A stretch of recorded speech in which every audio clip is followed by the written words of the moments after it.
Selamat siang dan salam sejahtera untuk kita semua.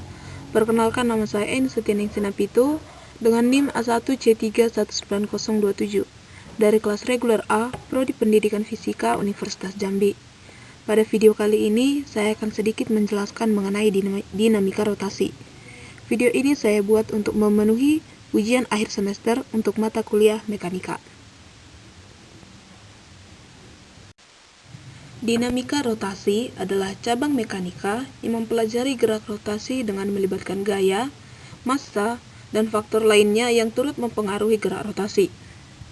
Dalam dinamika rotasi terdapat beberapa subbab yang harus diketahui, yaitu pertama momen gaya, kemudian momentum sudut, momentum inersia, energi kinetik rotasi, dan hukum kedua Newton untuk rotasi. Baiklah, pembahasan pertama kita yaitu momen gaya atau yang biasa disebut sebagai torsi.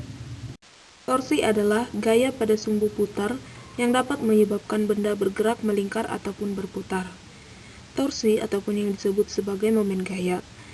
Momen gaya bernilai positif untuk gaya yang menyebabkan benda bergerak melingkar atau berputar searah dengan putaran jam. Dan jika benda berotasi dengan arah berlawanan putaran jam, maka torsi penyebabnya bernilai negatif. Setiap gaya yang arahnya tidak berpusat pada sumbu putar benda atau titik massa benda dapat dikatakan memberi torsi pada benda tersebut.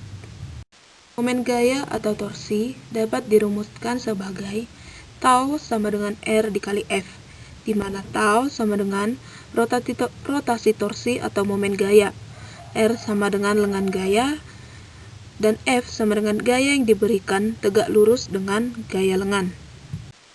Jika gaya yang bekerja pada lengan gaya tidak tegak lurus, maka besarnya torsi adalah tau sama dengan R dikali F dikali sin theta, di mana theta adalah sudut antara gaya dengan lengan gaya. Pembahasan kedua yaitu momen inersia. Momen inersia pertama kali diberikan oleh Leonardo Euler. Momen inersia didefinisikan sebagai kelembaman suatu benda untuk berputar pada porosnya, atau dapat dikatakan ukuran kesukaran untuk membuat benda berputar atau bergerak melingkar. Besar momen inersia bergantung pada bentuk benda dan posisi sumbu putar pada benda tersebut. Momen inersia dapat dirumuskan sebagai I sama dengan mr kuadrat, di mana I adalah momen inersia dengan satuan kilogram meter kuadrat, R adalah jari-jari dengan satuan meter, dan M adalah massa benda atau partikel dengan satuan kilogram. Pembahasan ketiga yaitu momentum sudut.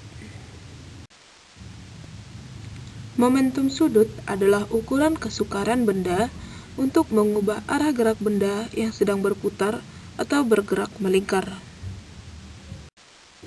Momentum sudut dirumuskan dengan L sama dengan I dikali omega atau L sama dengan M dikali V dikali R, di mana L adalah momentum sudut dengan satuan kilogram meter kuadrat per sekon, omega adalah kecepatan sudut benda dengan satuan kilogram meter kuadrat, M adalah massa benda dengan satuan kilogram, V adalah kecepatan linear dengan satuan meter per sekon, dan R adalah jarak benda ke sumbu putarnya dengan satuan meter.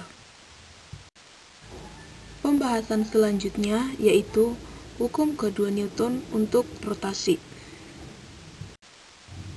Hukum kedua Newton untuk benda yang bergerak secara rotasi atau bergerak melingkar dapat memakai rumus tau sama dengan I dikali alpha, di mana tau adalah total torsi yang bekerja pada benda, I adalah momen inersia benda, dan alpha adalah percepatan sudut benda. Contoh dinamika rotasi dapat kita lihat pada sebuah sistem katrol. Pada gambar, sebuah katrol silinder pejal dengan massa 3 kg dan berjari-jari 20 cm dihubungkan dengan dua buah tali yang masing-masing terpaut pada benda bermassa di mana M1 sama dengan 6 kg dan M2 sama dengan 3 kg. Sistem di atas berada dalam kondisi bertahan diam dan kemudian dilepaskan. Jika tidak terjadi gesekan pada lantai, berapakah percepatan kedua benda tersebut? Nah, untuk menjawab pertanyaannya itu, yang pertama kita harus membahas mengenai katrolnya. Sigma tau sama dengan I dikali alfa. Tau 2 dikurang tau 1 dikali R sama dengan 1/2 M R kuadrat dikali dengan percepatan per R. Tau 2 dikurang tau 1 sama dengan 1/2 dikali massa dikali percepatan. T2 dikurang T1 sama dengan 1/2 dikali 3 dikali dengan percepatan. T2 dikurang T1 sama dengan 1,5 A. Kemudian kita akan menghitung pada sistem M2-nya. Sigma F sama dengan M dikali A. W2 dikurang tau 2 sama dengan M2A. 30 dikurang T tau 2 sama dengan 3A. Tau 2 sama dengan 30 dikurang 3A. Selanjutnya kita akan membahas sistem M1-nya, di mana sigma F sama dengan M dikali A, tau 1 sama dengan M1 dikali A, tau 1 sama dengan 6A. Dengan mensubstitusikan ketiga persamaan yang telah saya sebutkan tadi, kita dapat mengetahui T2, tau 2 dikurang tau 1 sama dengan 1,5A. 30 dikurang 3A dikurang 6A sama dengan 1,5A. 30 dikurang 9A sama dengan 1,5A. 30 sama dengan 10,5A.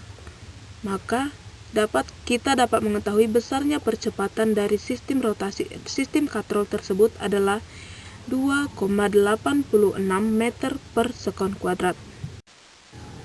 Demikianlah pembahasan mengenai dinamika rotasi yang dapat saya berikan. Apabila ada kesalahan, saya mohon maaf. Terima kasih dan semoga bermanfaat.